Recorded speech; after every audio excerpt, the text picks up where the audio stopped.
Valentina Quattro, portavoce di TripAdvisor per l'Italia, ci spiega come può fare la differenza TripAdvisor con la nuova piattaforma.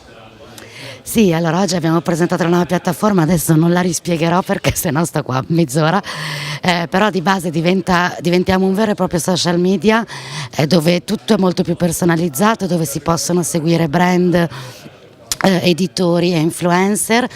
e quindi diciamo da un lato per i consumatori diventa veramente una community su misura dove si hanno tutte le informazioni facilmente trovabili su tutte le tematiche di vacanza che cercano, e per i business io credo che sia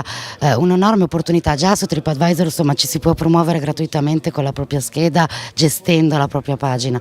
ma in questo caso ampliando la community con questo nuovo volto che avremo e rendendo tutte queste informazioni molto più trovabili anche per esempio sul turismo attivo.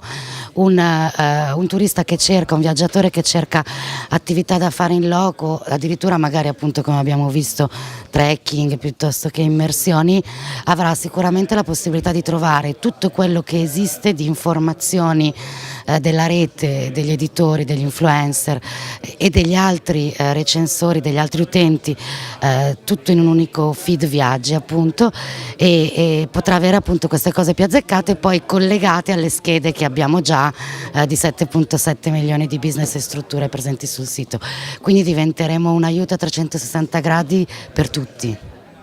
Tourism Call to Action, 7 incontri formativi per la crescita turistica della destinazione Sardegna. Iscriviti su www.aeroportodiolbia.it.